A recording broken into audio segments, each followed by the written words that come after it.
Okay, so let's get started. So welcome everyone that's here with us already to today's expert lecture, which is on the openings of Siberia. So for you, those of you who haven't joined any of our other webinars, my name is Natasha Baker and I'm the Marketing Manager for Golden Eagle Luxury Trains. And we're delighted to be joined today by our guest lecturer, George Munro, who is a Professor of History at Virginia Commonwealth University in the US. And he's also one of our guest lecturers on the Golden Eagle Trans-Siberian Express journey. So he typically travels maybe once or twice a year with us on our journeys. And obviously with the Trans-Siberian being one of the world's longest railway journeys, we've got plenty of opportunities to run guest lectures on our journeys. And the openings of Siberia is actually one of the lectures that George was going to present to us on one of our summer journeys this year, but which has sadly now been cancelled. So we're really pleased that George has been able to deliver this to us today, obviously in the circumstances we're in currently, and I'm sure that you'll really enjoy it. So obviously we'd love for you to interact with this session today, and we'll run a short question and answer session at the end. So if you do have any questions for George, then you can just leave them in the Q&A section at the bottom and we'll answer as many of those as we can at the end. So before I hand over to George, I'm just going to hand briefly over to our Operations Director and the co-founder of our business, Marina Linker, who wants to say a few words. Hello everybody, and I'm really glad to welcome you. I wish I would say I would like to welcome you on board of our trains, but I'm sure I will still have this opportunity next year when we start running along the Trans-Siberian again. You see, Trans-Siberian is one of those things that you can't do virtually. You can learn about it, you can hear about it, but you really need to experience it to do it. So I'm sure that George has been in Russia many times, lives there, studied there, speaks fantastic Russian. He is one of our colleagues and really good friends, and I'm so happy to see George again and listen to his lecture. So enjoy it. Thank you. So off to George. Okay, thank you, Marina. Hello, everybody. I can't see you, but maybe you can see me up in the corner of your screen. This lecture has varying length. I can run the long version or the short version or something in between, but we'll try to keep it under an hour and leave time for questions and answers as well. It's an odd title for the lecture, The Openings of Siberia. And what it indicates is that Siberia, such a huge place, has been opened on more than one occasion. And the opening has meant, of course, different things to different people. Opened by whom? Opened from where? Going in which direction? There are any number of questions that we could raise.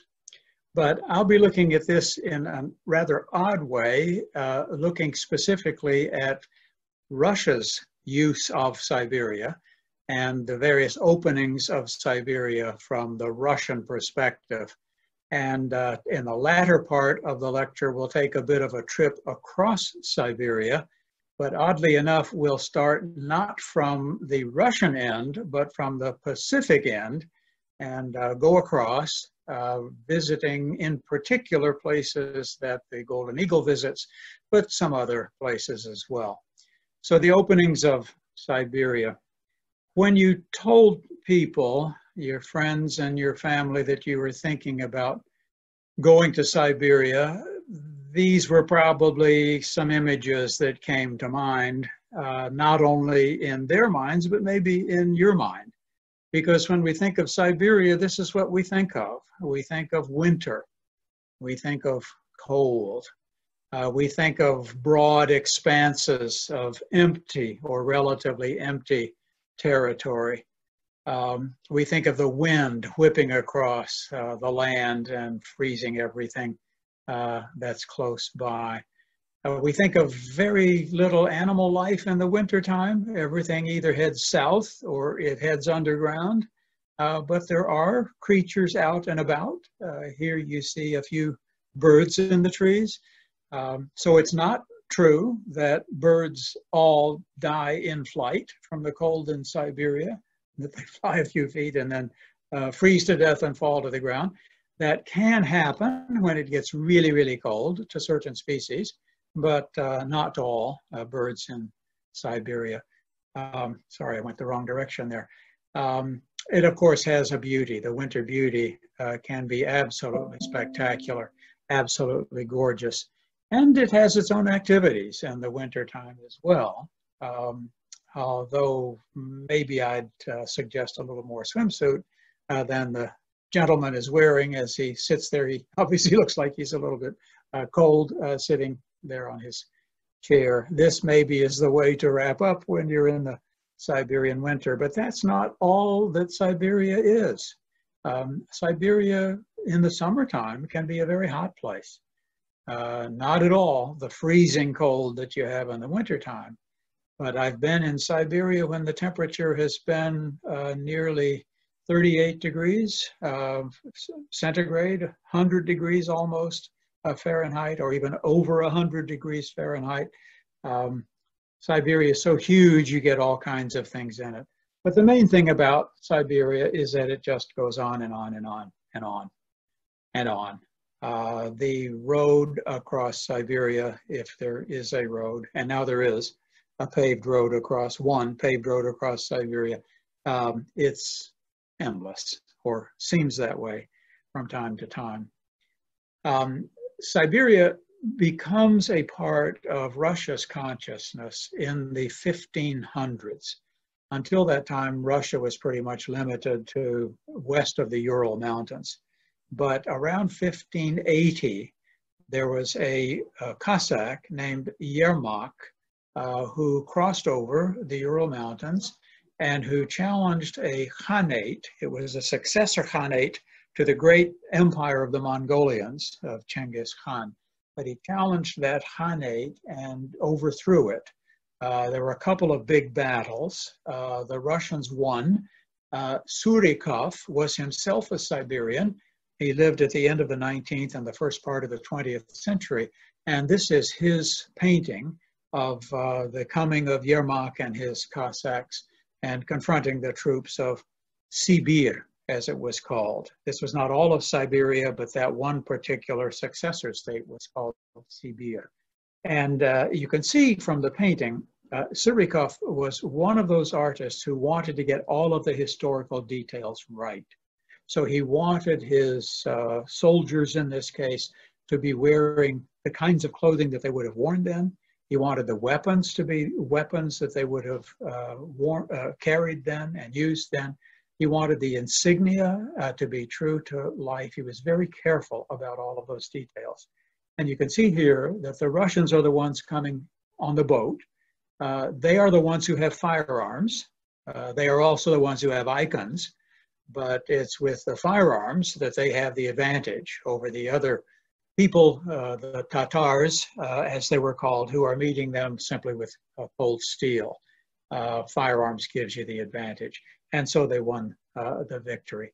Sibir at that time was this small Khanate, a successor Khanate, just east of the Ural Mountains and the middle to upper Urals as you go south to north. But for most people, when we think of Sibir or of Siberia, we think of a much larger territory. And in fact, Siberia is simply a concept. It is not a particular piece of land with very definite borders.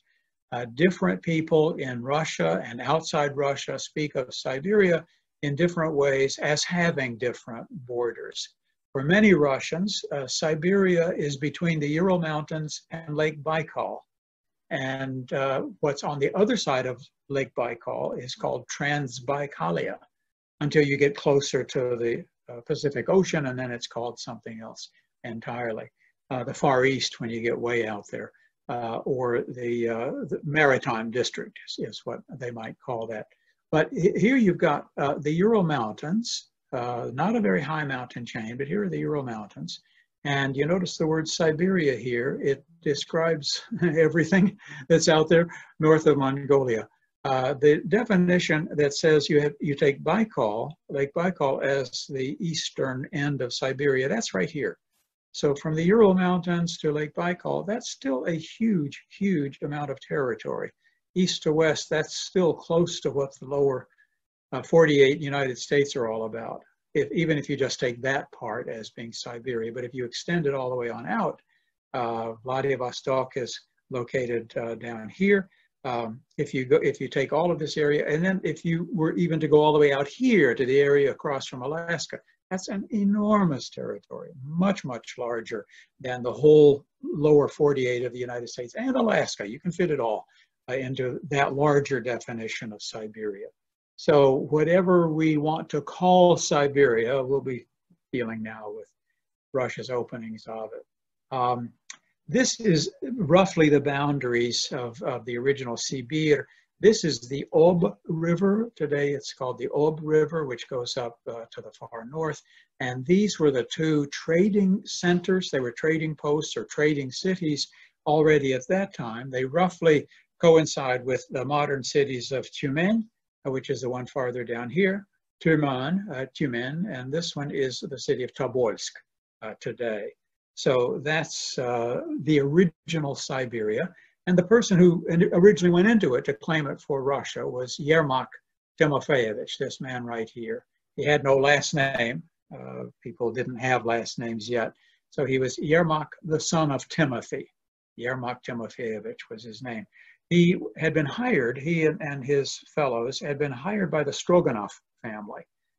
You've heard of the Stroganov family. You've undoubtedly eaten their beef. Beef stroganoff, in fact, is named for a member of that family who was a diplomat at the Congress of Vienna, whose cook forgot that they were having a big banquet that evening, and from what he had in the larder, he simply prepared this meal, which he called beef stroganoff. And here you see their coat of arms, and you see Yermak and the Stroganov of his generation. The Stroganovs began as just ordinary people who became very, very, very wealthy. They traded in furs. Of course, Siberia is the great locus of furs worldwide.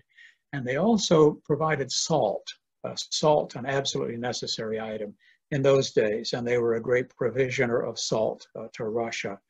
The Stroganov family were smart enough to donate this new possession to the Tsar at the time, who was Ivan IV.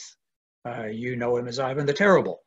Probably not a bad idea to present him with this new territory, this new land.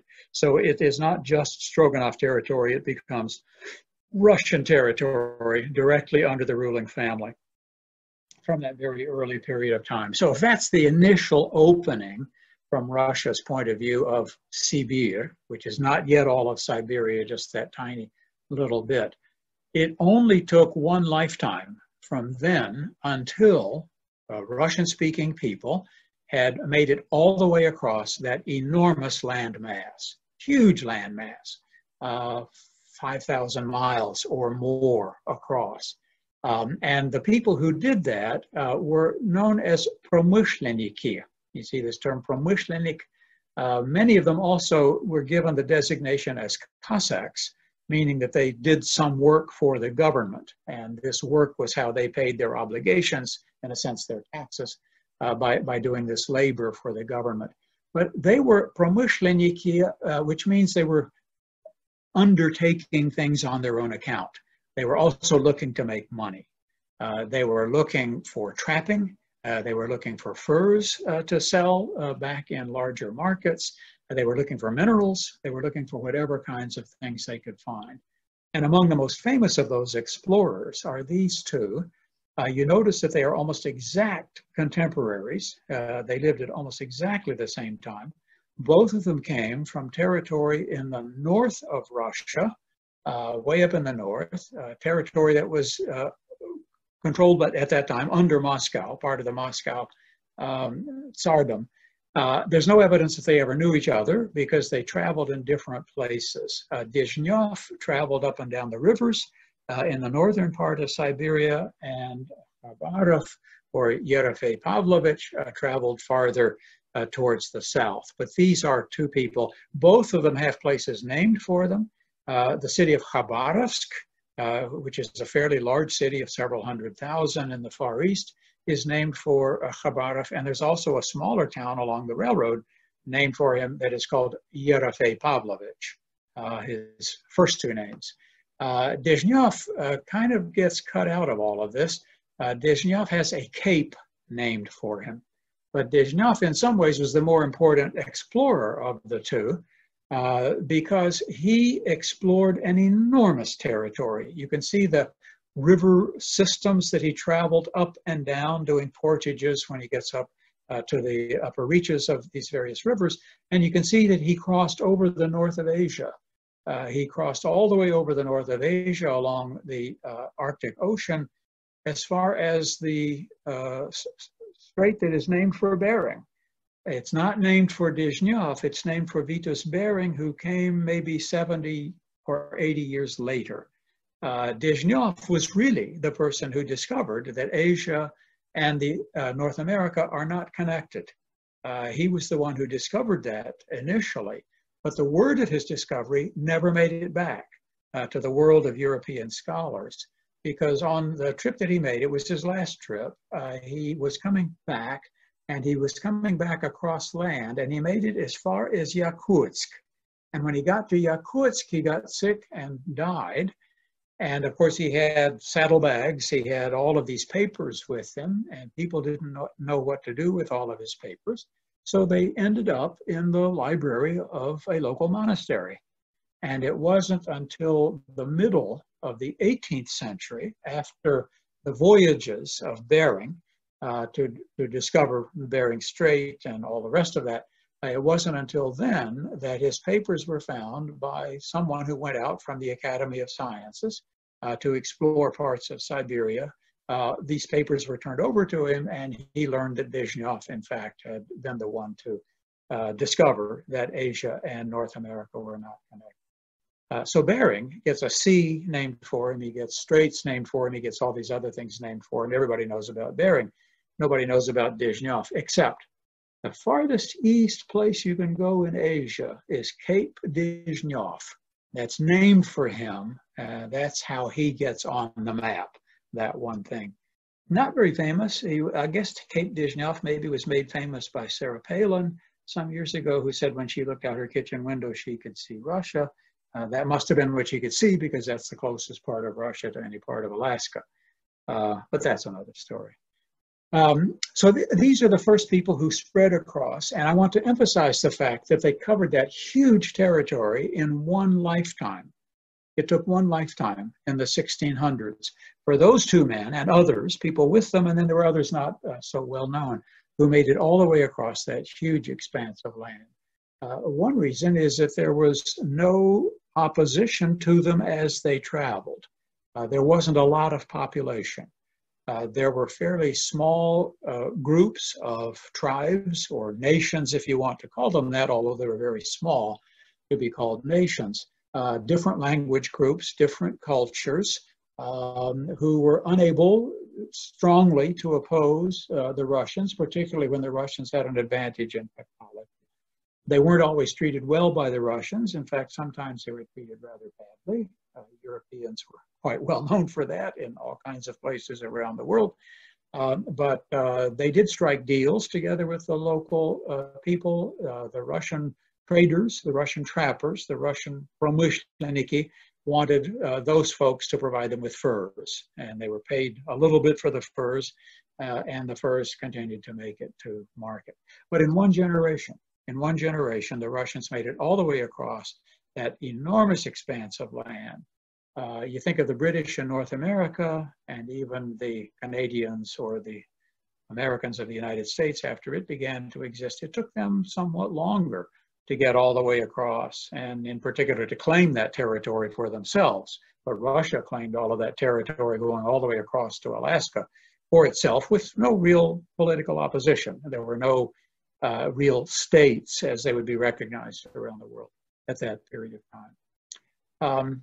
So those are a couple of other openings of Siberia. Then there were the religious people who went across. In the 1600s, the 1650s and 1660s, there were some reforms in the Russian Orthodox Church that a number of people in the population, up to 20% initially, maybe 10% permanently, refused to accept these reforms in the church.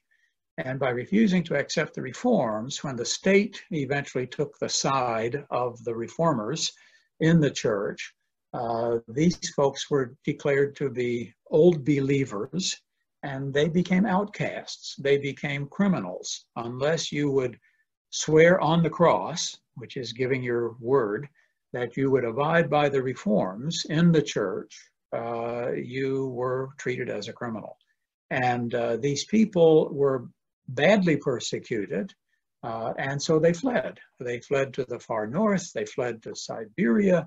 One of the leaders of that group was this archpriest, which means he was simply the senior priest in a church, the archpriest Avakum, who walked twice from the northern parts of European Russia to an area just east of Lake Baikal. He walked out there once, he came back, he walked out there a second time. He was eventually imprisoned, and at the end of his life, he and several other people burned at the stake. There wasn't as much of that burning at the stake in Russia as there had been a century or so earlier between Catholics and Protestants in Western Europe and Central Europe, but there was some of it. There were other cases, as we know of at least 20,000 people in small groups, village by village, who self-immolated rather than yielding to the Russian state and rather than yielding to these reforms in the church. The reason was they felt that the way they had been doing things in the past, the way they had carried out the liturgy, the way they had pronounced Jesus' name and spelled it, the number of times they had said hallelujah at certain points in the service, how you cross yourself, whether you bend from the waist or whether you make a full prostration at certain points in the service.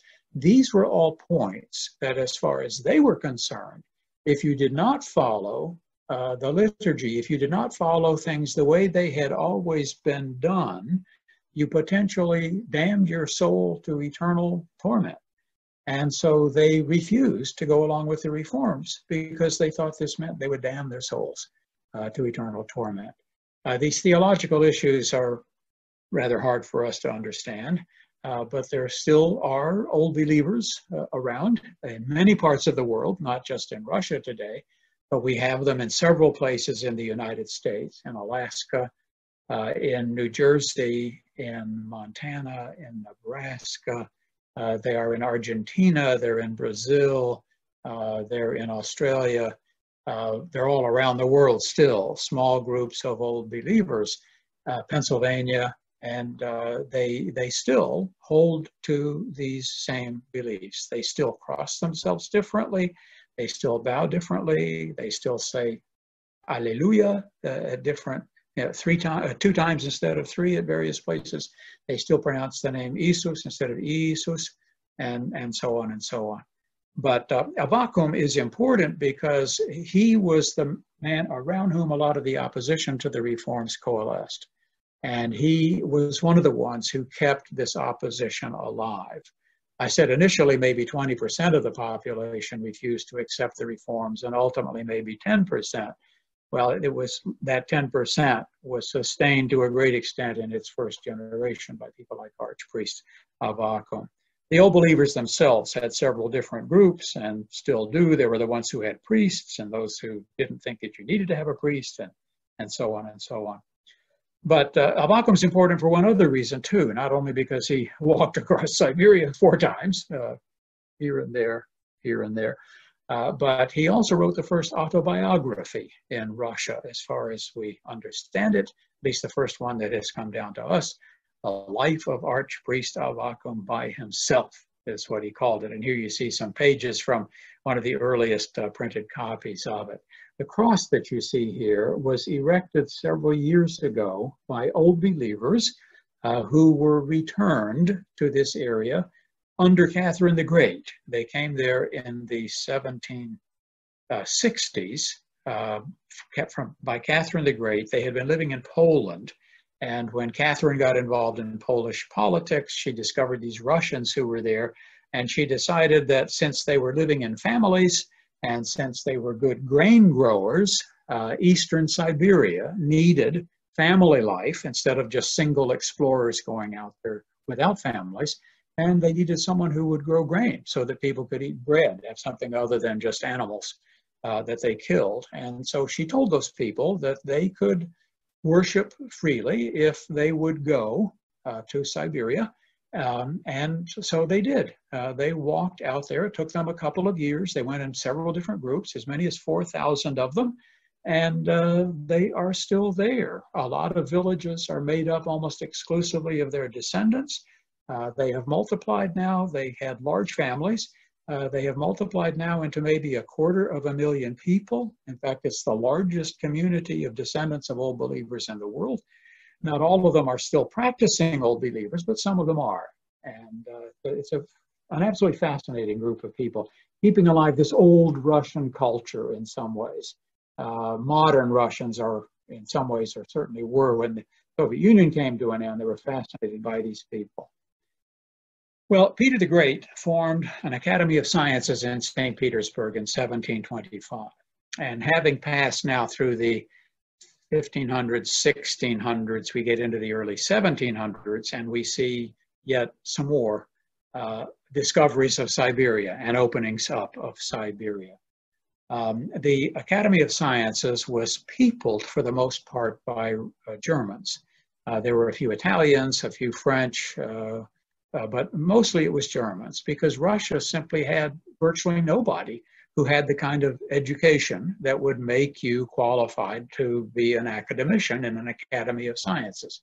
It took a decade and a half or longer for the first Russians to become qualified to serve as chemists or historians or linguists or something else in the Academy of Sciences.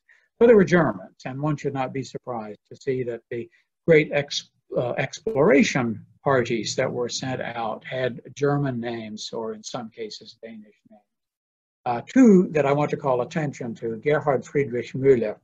Müller spent most of his career in Russia. He came shortly after the Academy of Sciences was founded. You see, he's from Germany, born at the beginning of the 18th century.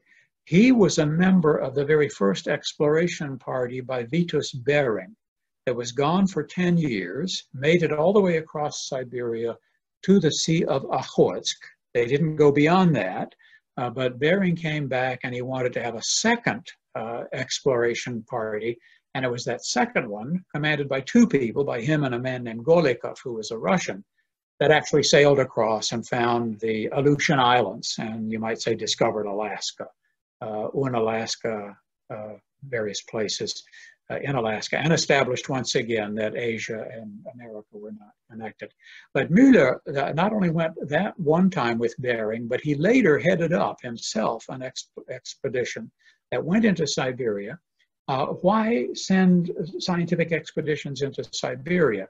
Well, to begin with, nobody knows what's there. Nobody knows who are the people who live there. No one has studied them. No one has defined them. No one knew what their language groups were and how they were related to other people and to other people outside Siberia. People didn't know the mineral resources that were there, or the wood that might be there, or the flora that might be there, not just the fauna, but the flora.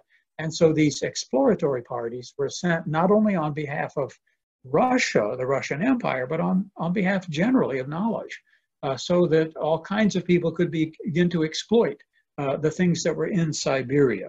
So these exploration parties, scientific parties, published later the results of their travels, and some of these in multi-volumes. But Müller was the scientist who in Yakutsk found the notebooks, or the notebooks were shown to him. He didn't find them, they were shown to him, of Dezhnev. And so it was when Munro came back then to St. Petersburg that he was able to tell everybody the discovery that had been made some time earlier. The other one here, Peter Simon Pallas, you notice he comes a little bit later. He's a generation younger. But Pallas also led a huge expedition. He ultimately published 5 volumes in German, published in Leipzig, but it was funded by the Academy of Sciences of St. Petersburg, or Russia, at the time. And Pallas made a number of discoveries that were rather significant. He was about halfway across Siberia at the place where now there is the city of Krasnoyarsk. And he was asking people, is there anything really interesting around here, distinctive, that someone ought to see? And they told him that there was a huge, very heavy rock, some distance south, maybe 300 miles south of there, near the Yenisei River, that was unlike any other rock around it. And in particular, its mass. It was heavier than anything else, per square inch. Cubic inch. And so Pallas went down there and found this huge rock. It weighed about 3/4 of a ton. And they were right. It wasn't like any other rock around it. And so Pallas, in thinking about where this might have come from, he imagined that it might have come crashing into the Earth from space. Very little was known at the time about meteorites. Meteorites hadn't really been studied. And Pallas was one of the ones who opened the study of meteorites. 3 different types of meteorites, basically, according to their composition and so on and so on. And one of the types of meteorite stone, that is in meteors that land on Earth and something is left of them, is called palladite. Palladite, it's named for him. Part of his, the rock that he saw there is in a museum in Novosibirsk, but most of it's in a museum now in Moscow. There's a big geological museum associated with the University of Moscow, and that's where it is. So you've got these scientific expeditions led principally by German people. And then there were others who, in some cases, sponsored by the Academy of Sciences, but maybe leading into other directions. These 2 people, I could talk on and on and on about them. I'm trying to keep my eye on the time so I don't go too long.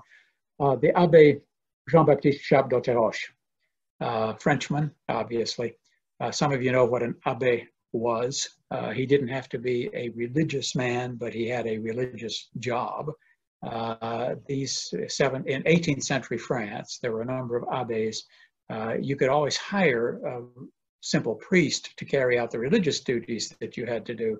But the great thing about being an abbé is it carried a salary. And so you had a way to make a living. And a number of the abbés weren't even religious, but they were involved in other kinds of things. This particular abbé was an astronomer to the King of France, Louis XV. And in 1761, when Venus passed across the face of the sun, which was a phenomenon that Edmund Halley had predicted back in the 1690s would happen. It happens twice within every 117 years, and the 2 times are about 7 or 8 years apart. He said the next one's going to come in 1761. And so it did. And the academies of science all around the world began to prepare themselves to make this observation, in large measure because they realized that with triangulation, if you could make observations from widely disparate parts on Earth, several thousand miles apart, you could, through triangulation, and this is how they were mapping the world at this point, particularly Europe, was being mapped through triangulation, you could start to figure out cosmic distances. You could start to figure out the distance between the Earth and the Moon, the Earth and the Sun, and so on and so on. And so academicians or scientists were sent all over the world to make observations on the day when the planet would pass across the face of the sun for a few hours. And Chape d'Auteroche was sent to Russia. He was going to go to Tobolsk, at that time the capital of Siberia. He went to St. Petersburg. He got permission from Empress Elizabeth to go out there, and so he did, and he made his observations. It took him several months to get there. He had all kinds of experiences as he traveled, all sorts of breakdowns of equipment, getting tumbled over in the snow, afraid that his instrumentation would be broken. He would get there on a cloudy day. What about that? But he was able to make observations from a barn, and observations made all over the world. Two other people who traveled together, they often worked together, and they made observations from a British ship not too far from Tahiti, were two men named Mason and Dixon. They were surveyors, not really astronomers, and they were the ones who laid out the line between Pennsylvania and Maryland, the Mason-Dixon line, and so all these other folks. Well, Shapdotorosh came back, and he thought he'd like to write a book about his experiences, and so he did. He wrote a book with a typical 18th century title, Travels Across Siberia by orders of the French king in order to observe the transit of Venus across the face of the sun. And a long book, it took several years for it to come out. He had a French friend of his, an illustrator who lived in St. Petersburg, to make some illustrations for the book, some pen and ink drawings for the book. And some of those he made a little bit risque in order to attract attention, I guess, so that people would buy it. For example, when he went into a peasant house out in Siberia, he was really stunned by the fact that peasants could keep their houses warm.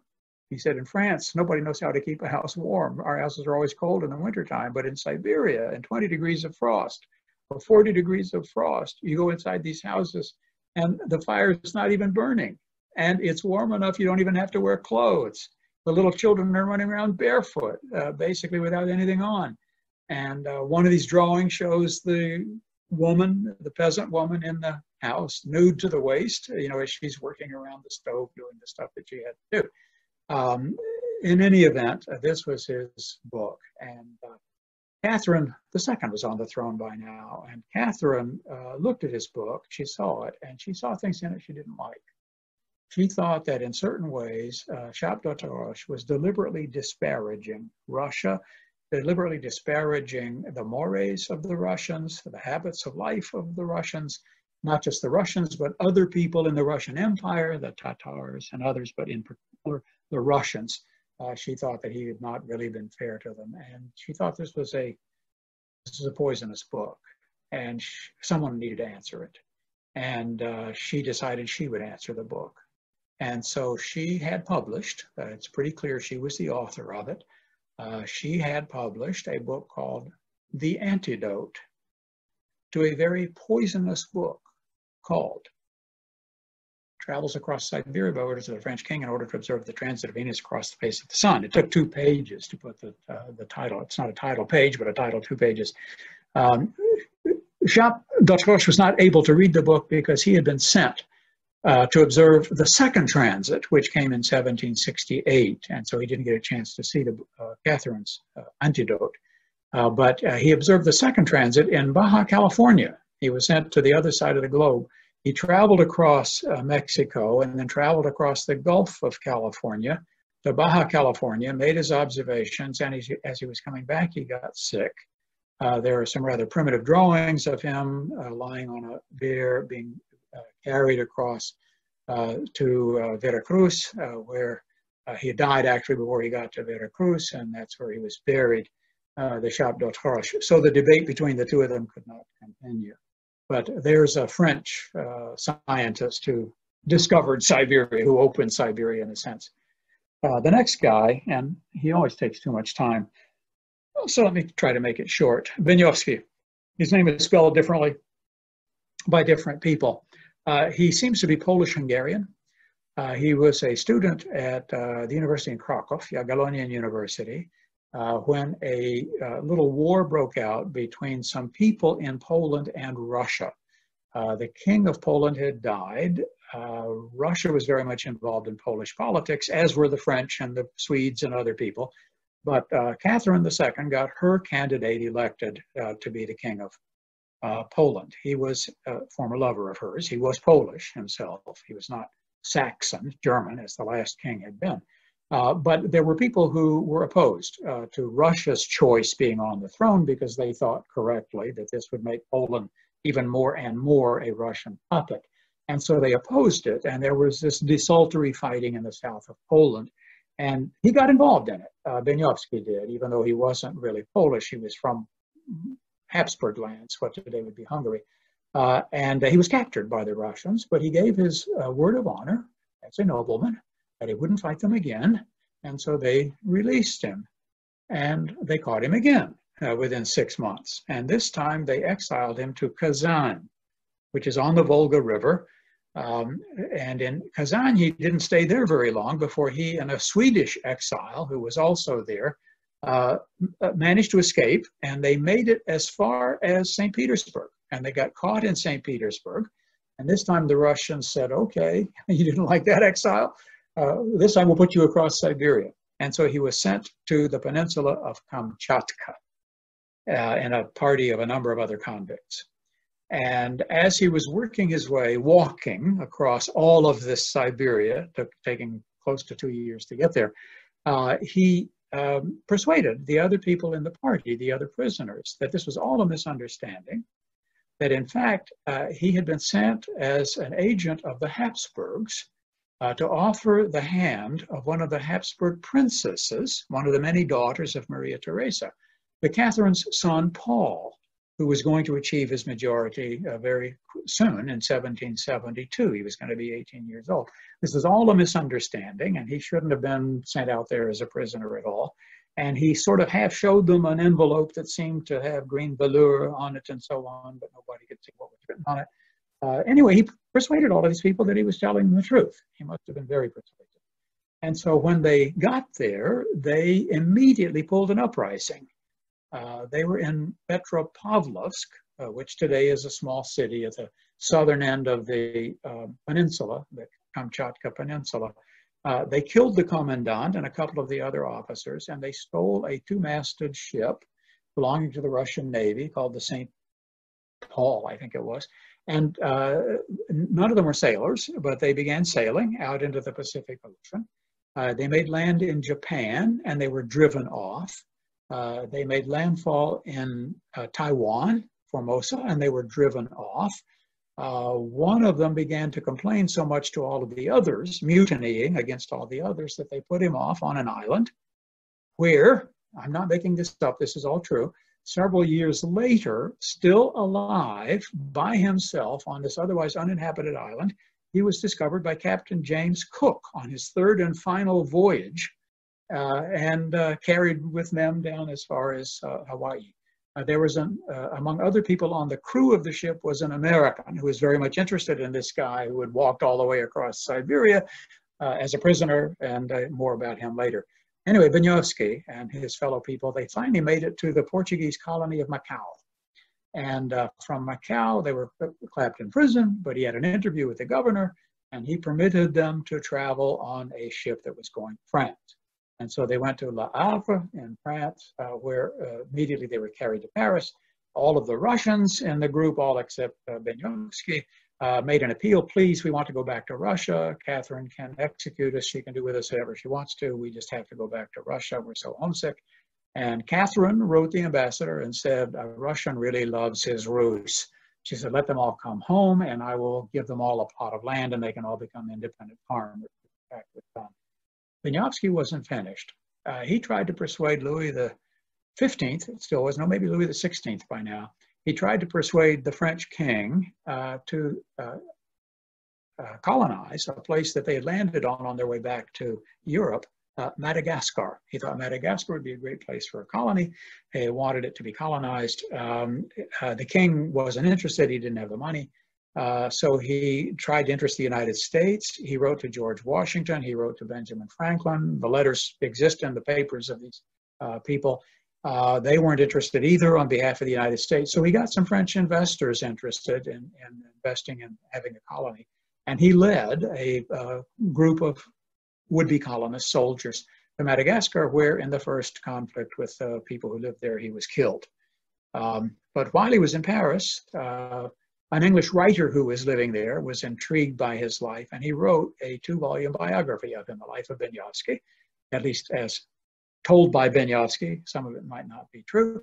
It was later made into a play, which was a very popular play all around the European world. I know it was performed in Richmond, Virginia in the early 1800s. So that's Dezhnev. We think people didn't travel much in the 18th century, but look at these look at these guys. First American I know of who was in Siberia was John Ledyard, who had traveled together with Cook. He was intrigued by Siberia and tried to get permission from Catherine II to go there. She wouldn't give him permission, but he went anyway. So she sent some people to catch him to find out exactly who this guy was and what it is he's doing out in Siberia. She interviewed him when he was brought back to St. Petersburg, decided he was harmless and let him go. He wrote a book about it, which you can find. It was reprinted around 1970 by the New York Times, but he wrote a book about his travels in Siberia in 1787 and 1788. And then we've got another American as well who dropped into Siberia, quite literally, Francis Gary Powers. He was barely in Siberia at the far western end of it in 1960, on May Day 1960, a U-2 flight, which was shot down by the Soviets. Dwight Eisenhower didn't know that the pilot was alive. He wasn't supposed to be. He was supposed to kill himself if he survived the crash, but he didn't do that, and the U.S. didn't know that he was still alive. Eisenhower had a press conference in which he said the Americans would never do spying like this, and then Khrushchev presents the live pilot at his own press conference. This torpedoed peace talks that Khrushchev and Eisenhower were supposed to have a few days later, and outside Paris, Khrushchev read Eisenhower the Riot Act, and that was pretty much the end of what was going to be the end of the Cold War, coming the year after Khrushchev's visit to the United States in 1959, and so on and so on and so on. Things were put on hold for another decade or so until the early 1970s. So we want to go to Siberia. It used to take a long time to get there and a long time to cross it. Not so hard now. I've flown all the way across it from Moscow in about 8 hours in the most recent airplanes, 8 hours to Vladivostok. And it used to be when you went, if you traveled in the summertime, you wore those bast shoes. If you traveled in the wintertime, you wore those felt shoes. Those felt shoes will keep you warm in any kind of weather. In World War II, that's what Soviet soldiers wore. And then you see the kind of cart that you would have used or the kind of sledge that you would have used before modern times. And of course, you never get there. It's on and on and on and on. Unless you travel the way you were planning to travel this summer, and I hope you will travel next year or some other time in the near future by rail. And in fact, this is a part of the rail journey that you would take. This is somewhere in Siberia, the other side of Lake Baikal, if we can call that Siberia.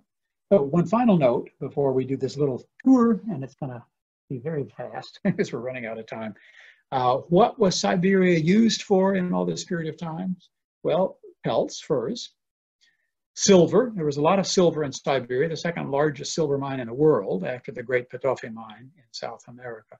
And semi-precious stones. If you have been to St. Petersburg and you've seen some of those huge urns there, or bowls or other things that have been polished from stone, you know, the kinds of stone that you have in Siberia and in the Ural Mountains. And they also dumped people there.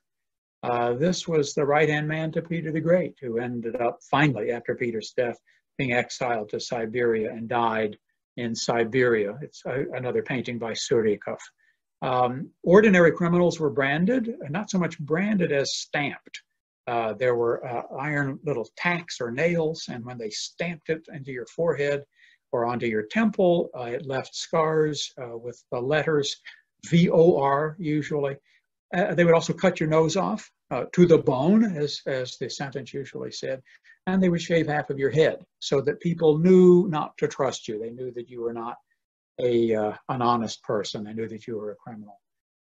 Some government figures were exiled and then came back. This man Speransky was a big reformer under Alexander I, who was sent to Siberia, but because of his talent soon became the governor general of Siberia and then came back under Nicholas I, and in fact was the person responsible for codifying Russia's laws for the first time in 180 years. So going to Siberia didn't always end your career. The Decembrist revolt in 1825, 116 men were sentenced, most of them to Siberia, some of them for life. This is a drawing of the so-called Decembrist revolt because it happened in December in 1825, after the death of Nicholas I, after the death of Alexander I, before Nicholas I took over.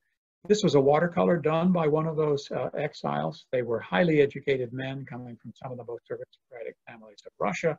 Some of them had been generals in the Russian army in the wars against Napoleon and so on. But this is a place called Peter's Mines, where a lot of them were exiled for a number of years and did hard labor. These are some buildings that are left still in Peter's Mines or Petrovsky Zavod.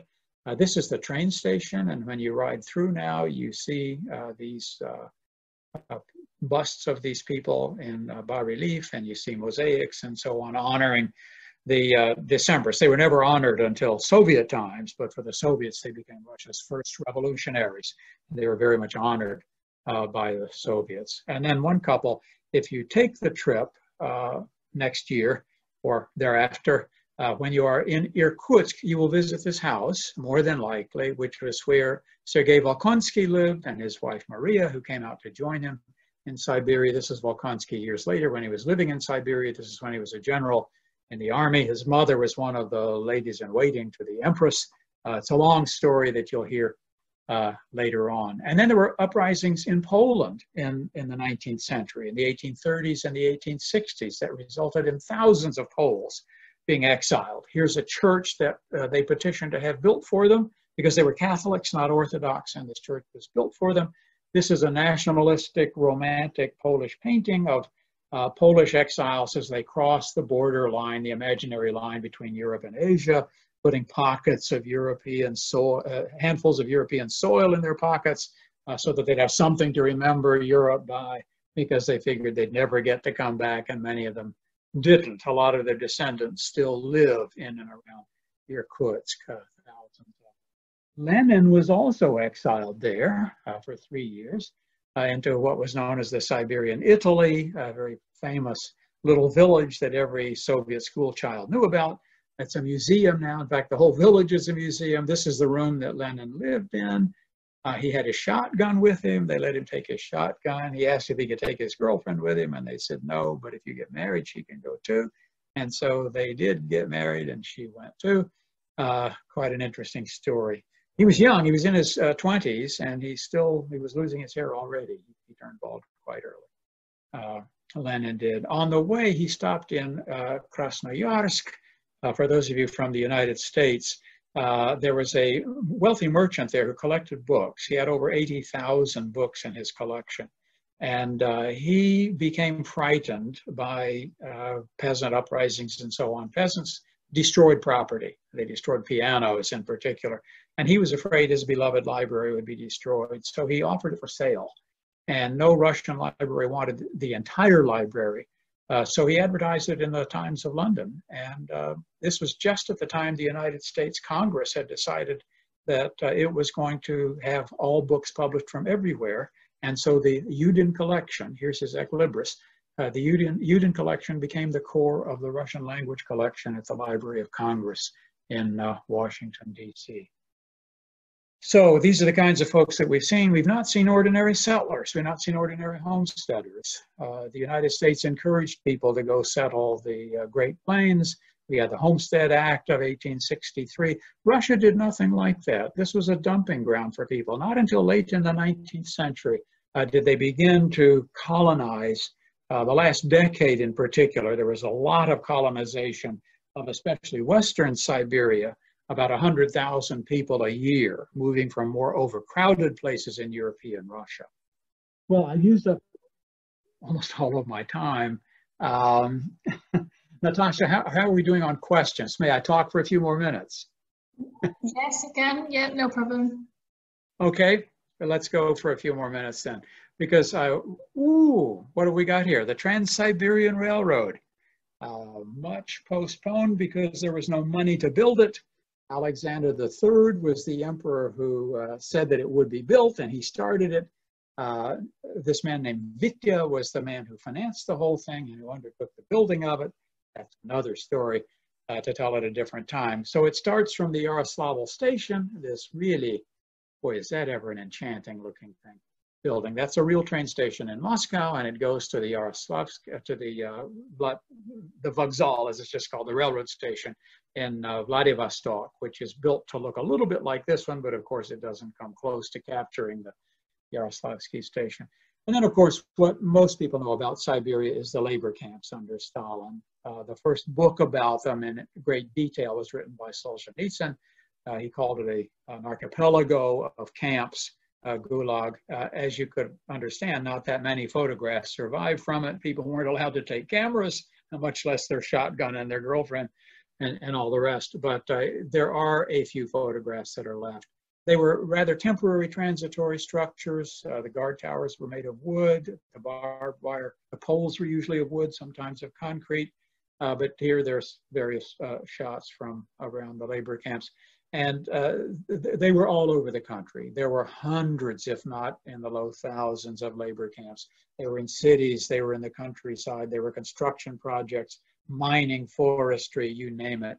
This is the area around Novosibirsk, just in this one area in Western Siberia, to give you some idea of major camps.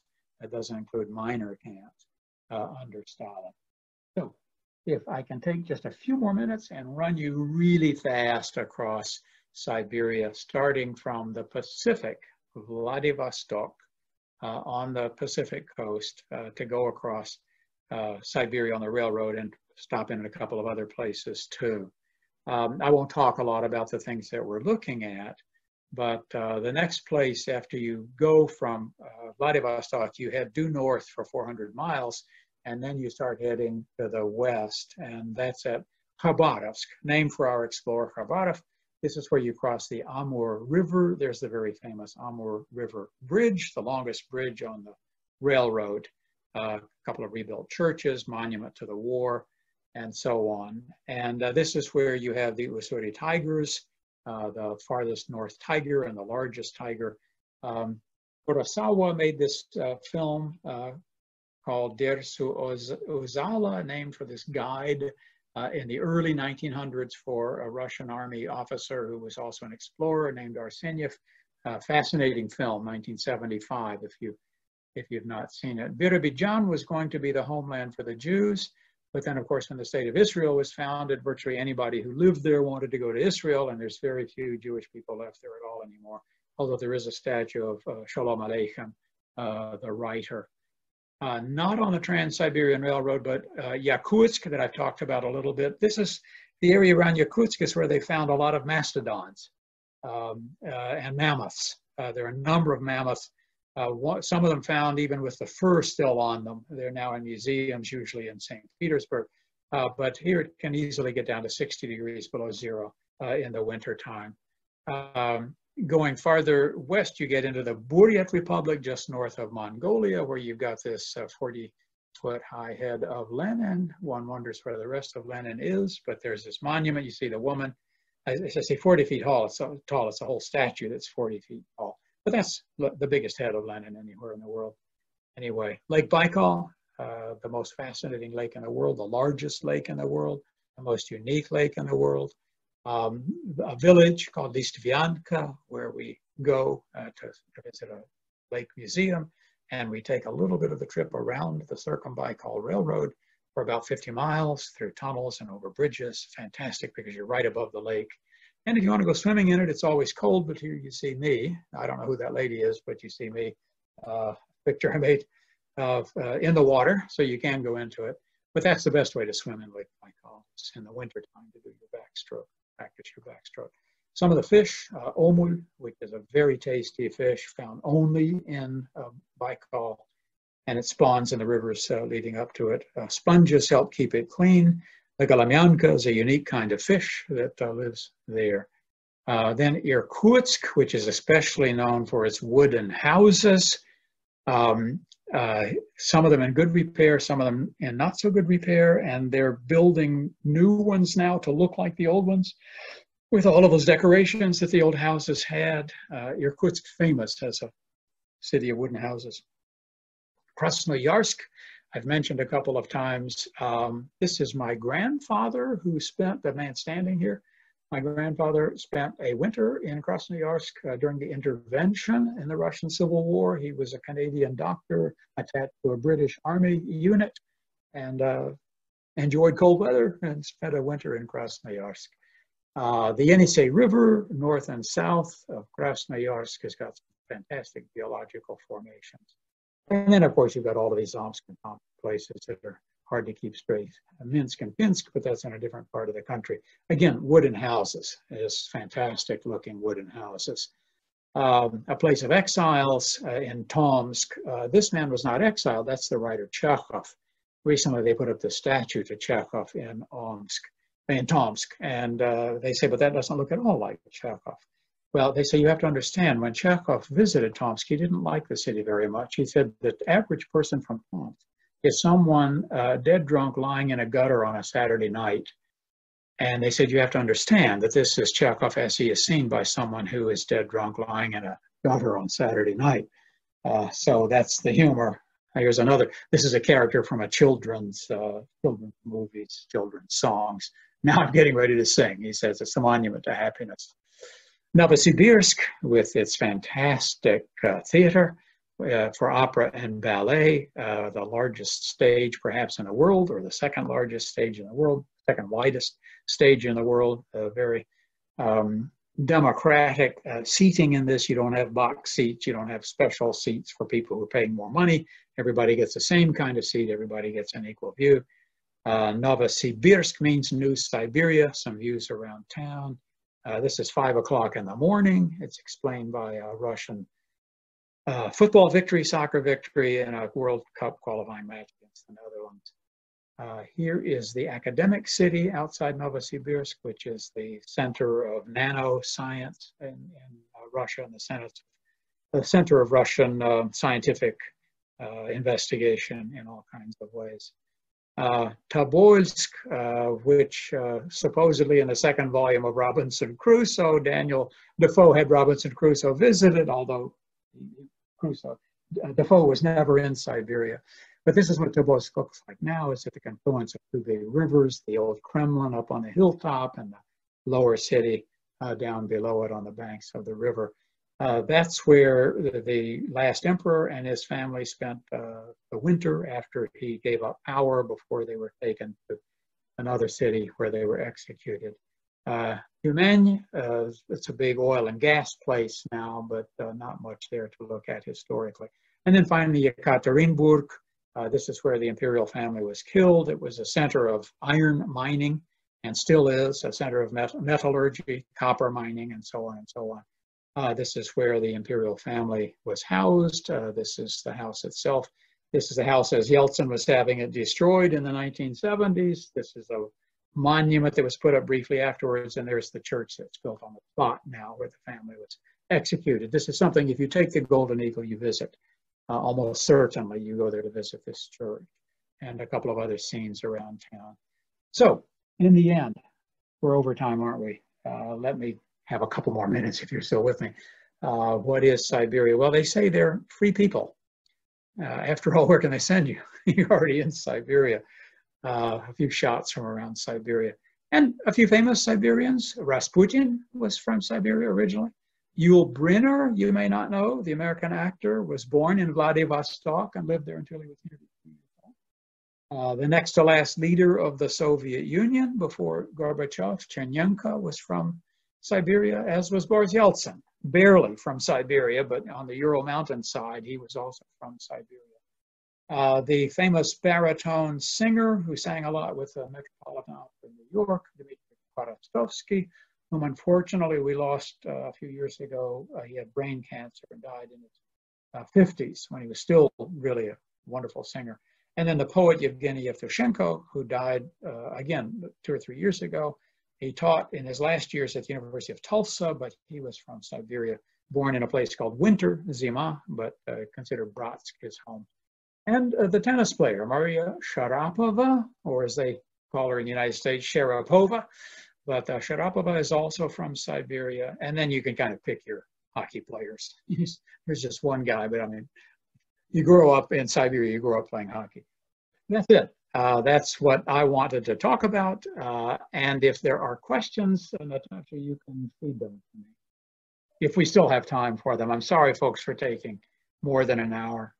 Yeah, I think it just shows that we definitely need longer than an hour to talk about the whole of Siberia and as a whole in general. That's why obviously it takes 2 weeks for us to cross right. now on the trip. Right. And of course, everybody opens Siberia for him or herself. I mean, Siberia is not done being opened yet. You know, anytime you take a trip across Siberia, you open it all over again for yourself. You see things you've never seen before. As Marina said at the very beginning of this cast, this is something you can't do virtually. You have to visit Siberia in person.